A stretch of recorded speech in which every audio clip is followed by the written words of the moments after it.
The day the loan officer looked at me with deep, agonizing pity and said I owed $100,000, my mother was busy posting photos of my brother's new luxury downtown office on Facebook.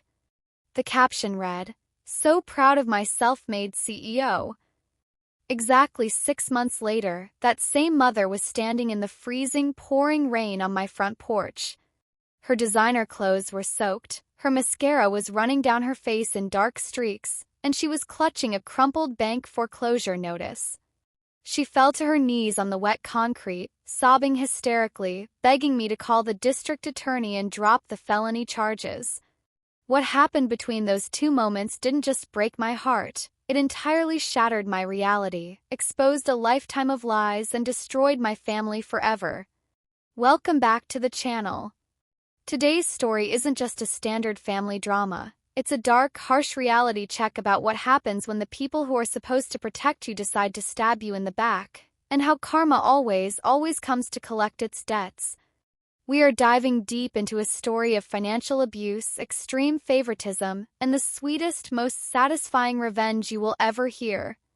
If you enjoy stories where justice is finally served cold, make sure to hit that like button, subscribe so you never miss an upload, and get comfortable. Let's get into Maya's story. My name is Maya, and for as long as my memory stretches back, I have been the responsible one in my family. And if you grew up in a toxic household, you know exactly what that word actually means. Responsible doesn't mean you're respected. It means you are ignored. It means you are expected to handle your own problems silently so that your parents can dedicate all their energy, time, and money to the sibling who refuses to grow up. By the time I was 30 years old, I had built a solid, independent life for myself out of sheer survival instinct. I was working 60 to 70-hour weeks as a freelance commercial video editor and motion graphics artist. It wasn't a glamorous life. I lived in a tiny, drafty one-bedroom apartment on the 4th floor of an old building. The radiator clanked all night, the water pressure was terrible, and my living room was entirely consumed by my editing desk, dual monitors, and hard drives. But I didn't care about the cramped space because I had a massive, burning goal. I was going to buy my own house. I wanted a small property on the edge of the city with a detached garage that I could completely renovate into a proper editing studio. I wanted large windows, natural light, and a space that belonged entirely to me, a sanctuary where no one could ever make me feel small again. 'Cause I grew up with nothing handed to me, I was borderline obsessive about my finances. As a freelancer, your income fluctuates, which terrified me. To protect myself, I established a strict, non-negotiable rule in my business. I required a 50% advance payment for every single project I took on, no matter how big the client was or how much they promised to pay later. If a brand wanted my services, they paid 50% upfront, or I didn't open my software. Period. Beyond that, I tracked every single penny that left my bank account. I used FamApp for all my daily expenses, giving myself a strict weekly allowance for groceries, coffee, and gas. I never swiped a credit card unless I had the cash in my checking account to pay it off that exact same evening. When my laptop started lagging, I didn't finance a new one. I waited, saved, and eventually sold my old phone and secondary laptop on Cashify just to scrape together the extra cash needed for an upgrade without touching my house fund. I was sacrificing vacations. I hadn't bought new clothes in 3 years. I ate rice and beans for dinner more times than I could count. All of it was for that $70,000 down payment. I checked my savings account balance every single night before I went to sleep. Watching that number slowly climb was my therapy. It was my safety net. It was my proof that I mattered, that I was building a future that nobody could take away from me. To fully understand the nightmare that was about to unfold, you have to understand the dynamic of the family I grew up in. I have an older brother named Julian. Julian is 34, incredibly charismatic, loud, undeniably charming, and completely allergic to hard work. In our household, the sun rose and set on Julian. If Julian wanted something, my parents bent reality to provide it. When we were in high school, Julian wrecked his first car because he was speeding. My parents didn't ground him. They took out a personal loan to buy him a newer, safer SUV. When I got accepted into a great state college, my parents sat me down and said they couldn't help me with tuition because things were tight. I spent 4 years working night shifts at a diner to graduate debt-free, while Julian bounced between 3 different expensive private colleges, changing his major 5 times, all funded by my parents remortgaging their house. Whenever extended family asked why I was working so hard while Julian was backpacking through Europe on my dad's credit card, my mother would wave her hand dismissively. "Maya is fiercely independent," she would say, acting like it was a compliment. "She likes doing things the hard way. She just doesn't need our help like Julian does." She was right about one thing: I didn't need their financial help. But God, I just wanted their love.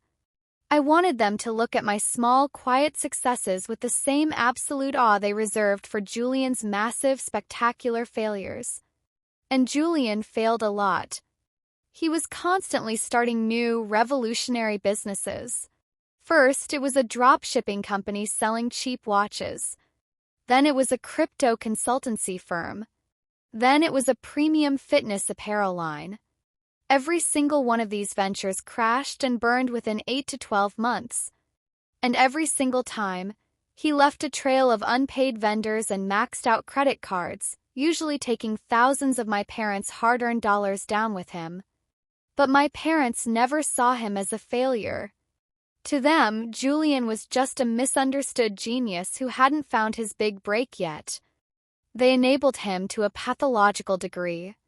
About 18 months ago, things took a very strange turn. For years, my parents had constantly complained about the cost of living. My dad was a middle manager who had recently been forced into early retirement, and my mom worked part-time as a medical receptionist. They were comfortable, but they certainly weren't wealthy. Then Julian announced his latest venture, a next-generation AI-driven marketing agency. Usually, Julian's businesses were run out of his messy bedroom at my parents' house. But this time it was different. Julian signed a lease on a massive, modern, glass-walled office space in the expensive downtown district. He suddenly started driving a brand-new leased Mercedes-Benz. He was wearing tailored suits and buying $1,000 watches. And the wealth wasn't just flowing to Julian. My parents suddenly started spending money like water. My mother, who used to clip coupons, hired contractors to completely gut and remodel her kitchen. She installed imported Italian marble countertops, custom mahogany cabinetry, and a massive Sub-Zero refrigerator. The renovation alone had to cost at least $40,000. I remember going over for Sunday dinner right after the kitchen was finished. I brought my camera with me. Photography was my escape, my way of seeing the world on my own terms. I loved shooting in a vintage cinematic grain, editing with stark monochrome tones, and capturing the slight motion blur of the city to convey the fast, chaotic pace of life. But sitting in their gleaming, perfectly sterile new kitchen, everything felt painfully still and entirely fake. "How are you guys affording all of this?" I asked, genuinely confused. I knew my dad's pension wasn't enough to cover custom marble. My dad leaned against the island, poured himself an expensive glass of scotch, and smirked. "We just made some incredibly smart investments, Maya. You should really learn to take a few risks yourself instead of hoarding your pennies." My mother didn't even look up from her iPad. Julian's new business took off immediately, Maya. He secured amazing venture capital funding. He's taking care of us now, paying us back for all our support. You should really ask him for some career advice. You can't just edit silly videos in that tiny, smelly apartment forever. I swallowed the heavy lump of humiliation in my throat and forced a smile. I told them I was happy for him. And honestly, a small part of me was relieved. I thought that if Julian was finally successful, maybe my parents would stop worrying about him and finally have some emotional bandwidth left for me. I was so incredibly wrong. 6 months later, my lease was finally coming to an end. After years of eating cheap food, skipping social events, and working myself to the bone, I had finally hit my savings goal. I found a beautiful, small house on the edge of the city. It had a large backyard, old oak trees, and that detached garage I had been dreaming of. It was perfect. I walked into the mortgage broker's office on a crisp Tuesday morning feeling like I had conquered the entire world. I had my $70,000 down payment sitting safely in my account. I had a solid multi-year portfolio of consistent freelance clients.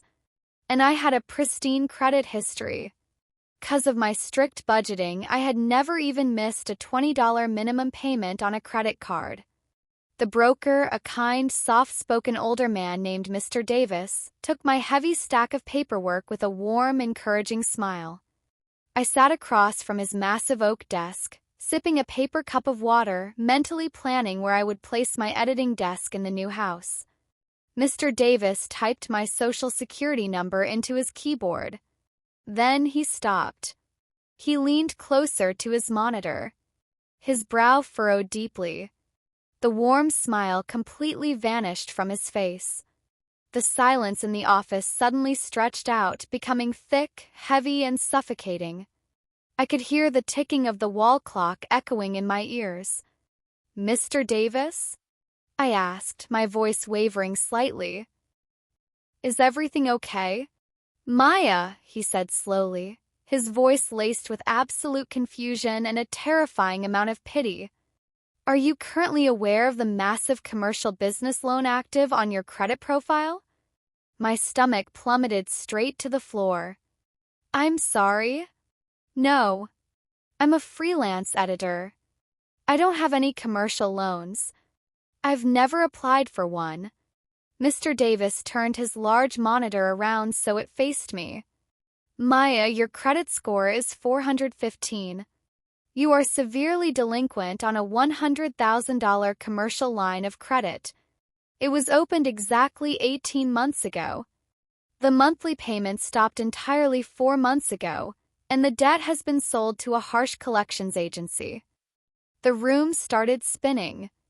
The edges of my vision went dark. I couldn't breathe. The air in the room felt incredibly thin. $100,000. My pristine credit was destroyed. My dream house was gone. "There has to be a mistake," I stammered, my hands violently shaking. "Someone must have stolen my identity. A hacker, a data breach. Look at the name on the loan." "What is it?"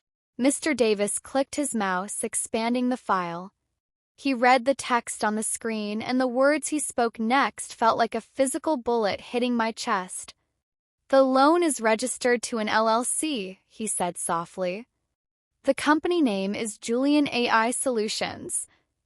My blood turned to ice. Cold, ringing sound filled my ears. I didn't say another word. I stood up, grabbed my purse, thanked Mr. Davis in a voice that didn't even sound like my own, and practically sprinted out of the building. I got into my beat-up sedan, locked the doors, and screamed. I screamed until my throat was raw. And then I drove straight to my parents' house in a blind, deafening panic. I was driving recklessly, my mind racing through 1,000 different scenarios. I thought there had to be a misunderstanding. Maybe Julian had accidentally put my name down as a reference and the bank made a clerical error. That had to be it. My family wouldn't do this to me. They ignored me, sure, but they wouldn't destroy me. I pulled into their driveway, leaving my car running, and burst through their front door. My mother was sitting at her gleaming marble island, casually flipping through a high-end home decor magazine. Julian was lounging on the incredibly expensive leather sofa, laughing at a video on his phone. "Someone stole my identity."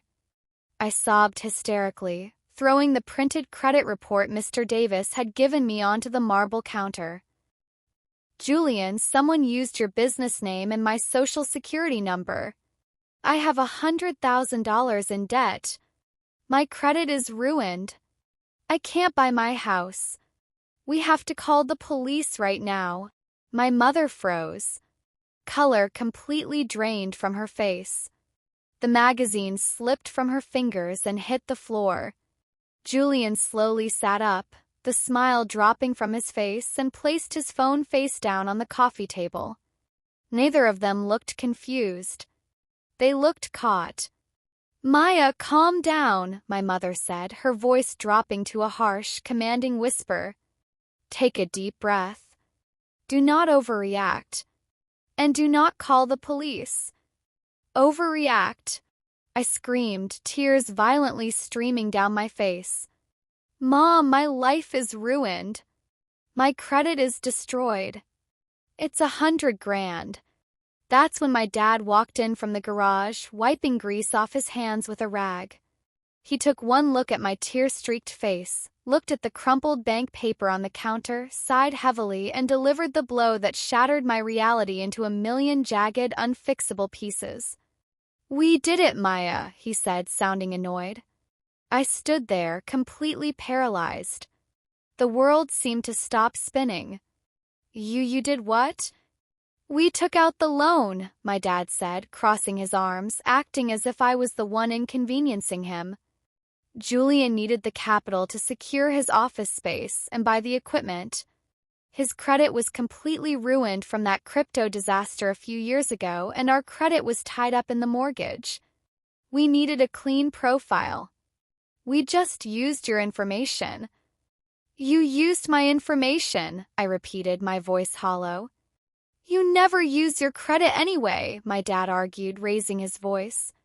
You just hoard your money in that savings account. We were making the payments every month, but Julian's clients have been a little slow lately. We were going to catch up on the payments before you even noticed. It was just a temporary bridge loan. They had my social security number from old tax documents I had left in my childhood bedroom. They had my old bank statements. They forged my digital signature. You stole my identity, I gasped, stepping back as if they were physically diseased. The betrayal ached so deeply in my chest it felt like a heart attack. You committed federal fraud. You ruined my future, my house, my life for Julian's fake business. Don't be so dramatic, my mother snapped, instantly reverting to her old dismissive self. She actually slammed her hand on the marble counter in anger. We're family. Family helps family. Julian is building an empire here. You're just editing silly videos in a rental. You can buy a house in 3 or 4 years when this is paid off. Stop being so incredibly selfish. Selfish. They had committed federal wire fraud. They had stolen $100,000 in my name. They had wrecked a future I spent 6 years bleeding for. And they were calling me selfish. I looked at Julian, my 34-year-old brother, the supposed self-made CEO. He didn't even look me in the eye. He just shrugged, picked his phone back up, and said, It's just money, Maya. Chill out. I'll pay you back when the next quarter's profits come in. I looked at the three of them. I saw the marble countertops, the leather sofa, the Mercedes key fob sitting on the table. And in that exact moment, the profound sadness evaporated entirely, replaced by a cold, calculating, terrifying rage. I didn't scream anymore. I didn't cry. I just turned around and walked out of the house. I didn't sleep that night. I sat at my editing desk, cracked my knuckles, and went to work. If they wanted to play games with my digital identity, they were going to learn very quickly that they had messed with someone whose entire career revolved around digital forensics and meticulous detail. The next morning, I called the lending institution. 'Cause the massive loan was legally in my name and tied to my social security number, I had full legal access to the online portal once I verified my identity with the fraud department. I spent 9 hours combing through every single document, every transfer, and every application page. What I found in those files made me physically sick to my stomach. They hadn't just used the loan to fund Julian's office. My mother had deliberately linked the loan disbursements to an old dormant joint checking account she had opened with me when I was 16 years old. From that joint account, she had been funneling the loan money directly into Julian's business accounts and, crucially, into my parents' personal checking accounts. That was how they afforded the $40,000 custom kitchen. That was how Julian afforded the down payment on the leased Mercedes. They were quite literally living the high life on my stolen future. But I needed concrete, undeniable proof before I took my next step. I dug deeper into the initial loan application.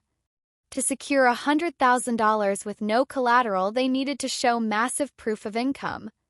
I found the employment documents they had submitted to the bank. My parents had fabricated an entirely fake employment contract, claiming I was the chief operations officer of Julian's agency, artificially inflating my income to $200,000 a year. Worse, my parents were boomers who didn't understand how digital footprints worked.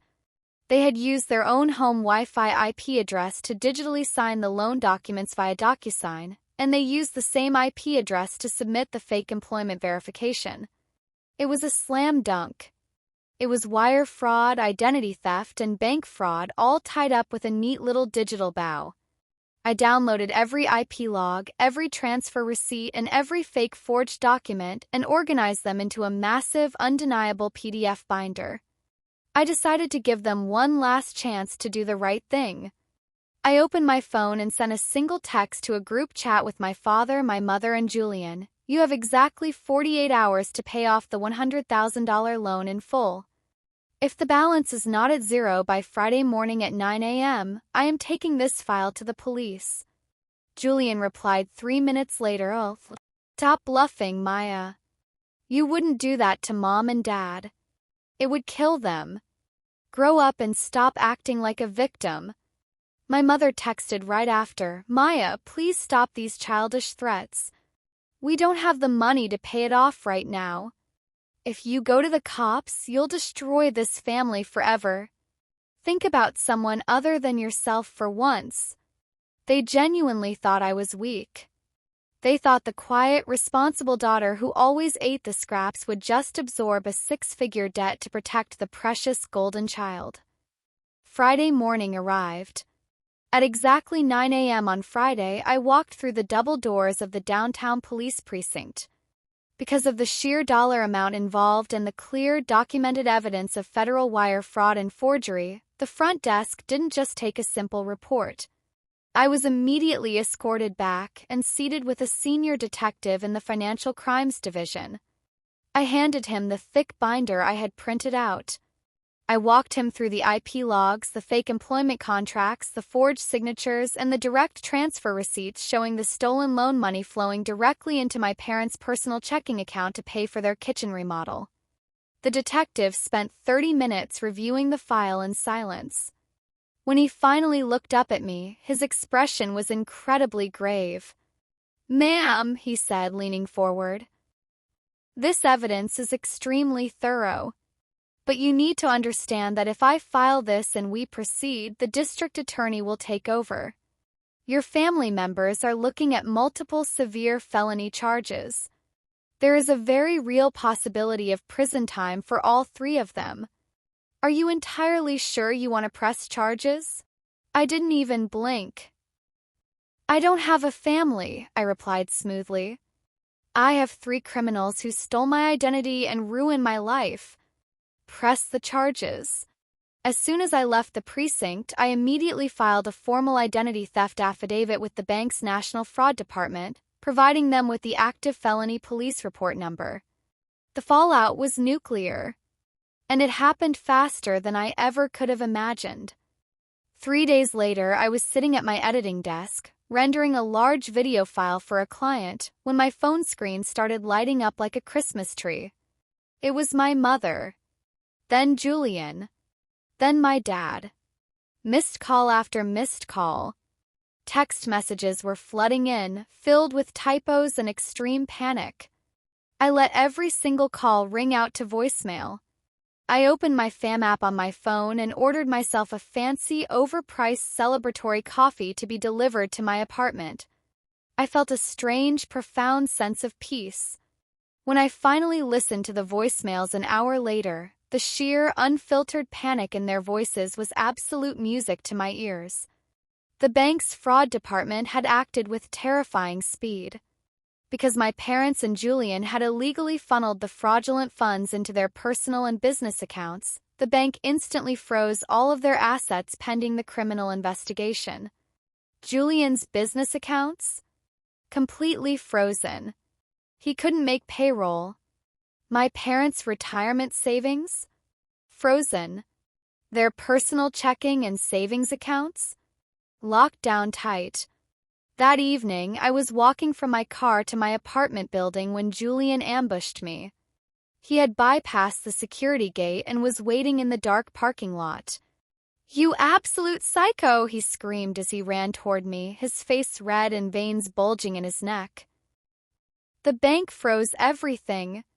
I have payroll tomorrow.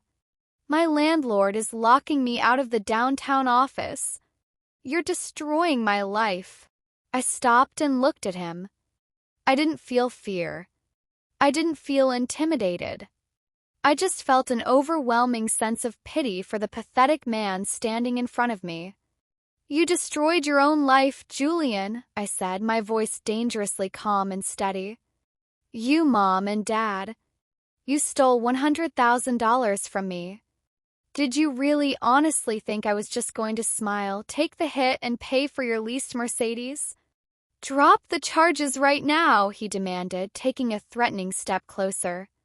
"Call the cops and tell them you authorized it. Tell them it was a misunderstanding." "No," I smiled, a genuine chilling smile. I hit the lock button on my car keys, the beep echoing in the quiet lot. "I suggest you find a very good public defender, Julian, because you're going to need one." I walked inside and locked the door, leaving him screaming obscenities in the dark. The final, devastating confrontation happened 2 months later. The police had gathered more than enough evidence to move forward. Arrest warrants were issued. My parents and Julian were formally charged by the district attorney with identity theft, forgery, and federal bank fraud. Because all their funds were frozen by the feds, my parents had defaulted on their mortgage. They hadn't made a payment in 3 months on the very house they had renovated with my stolen money. It was a Tuesday evening, raining heavily, the kind of freezing rain that chills you to the bone. I was sitting on my couch when I heard a frantic, desperate knocking at my door. I looked through the peephole. It was my mother. She looked like she had aged 20 years in 2 months. Her hair, usually perfectly blown out and styled, was matted and plastered to her face. She was shaking violently in the cold, clutching a sodden manila envelope. I opened the door just a few inches, leaving the heavy brass chain firmly attached. "Maya, please," she sobbed, the tears mixing with the freezing rain on her cheeks. "They're foreclosing on the house. The bank is taking it. We have 30 days to pack up and get out. We have no money. Julian's business is gone. He had to declare bankruptcy. Your father, they're talking about real prison time, Maya. Please. I am begging you. You have to talk to the prosecutor. You have to tell them you made a mistake. You have to save us." I looked into the eyes of the woman who had watched my dreams crumble, who had aided in the destruction of my future, and who had looked me in the eye and called me selfish. I looked at the woman who had prioritized her golden child over my basic survival. The vintage cinematic grain of the dark, rainy night made the moment feel entirely surreal, like the climax of a movie I had been editing in my head my entire life. "You made your choice, Mom," I said softly, my voice cutting through the sound of the rain. "You chose Julian's luxury over my life. Now you get to live with the consequences of that choice." I closed the door, slid the deadbolt into place, and I never looked back. The aftermath was absolute, total devastation for them and complete, beautiful liberation for me. The bank's internal fraud investigation concluded entirely in my favor. Because of the police report and the overwhelming evidence of forged IP addresses, the fraudulent $100,000 debt was entirely wiped from my credit profile. Within 60 days, my credit score shot back up to a pristine 780. Faced with undeniable digital evidence, my parents and Julian had no choice but to take a harsh, brutal plea deal to avoid heavy federal prison sentences. The judge showed zero mercy to them. They were convicted of felony fraud and ordered to pay massive restitution to the bank, as well as cover all legal fees. To satisfy the court orders and the bank's demands, my parents' house was fully foreclosed on and sold at a public auction at a massive loss. They lost everything they had spent 30 years building. Today, they are renting a tiny, run-down, roach-infested one-bedroom apartment in a very bad part of town, struggling to survive strictly off my father's meager Social Security check. Julian's revolutionary business collapsed entirely overnight. His leased Mercedes was repossessed in front of his entire office building while his employees watched. With a severe felony fraud charge permanently on his record, no investor will ever touch him again, and he can't pass a basic corporate background check. The golden child now works night shifts stocking shelves at a massive warehouse just to pay his court-ordered monthly probation fees.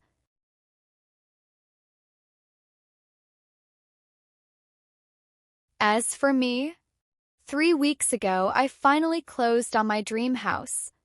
The detached garage is currently being renovated into my high-end editing studio.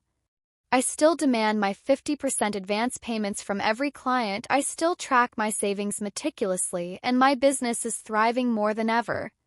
My family thought I was the weak link. They thought I was a quiet, invisible stepping stone they could use to build their fake empire of lies. But all they did was hand me the exact wrecking ball I needed to tear their empire to the ground. And that brings us to the end of Maya's incredible, infuriating, and ultimately incredibly satisfying journey. It is truly terrifying to realize that the people most capable of destroying your life are sometimes the ones sitting directly across from you at the dinner table.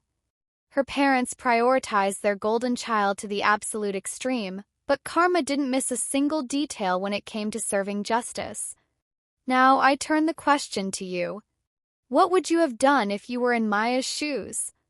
Would you have had the strength and the cold resolve to send your own family to criminal court, or would the pressure and the guilt have made you hesitate? Have you ever experienced a severe financial betrayal from someone you loved and trusted? Let me know your thoughts down in the comments. I read every single one of them.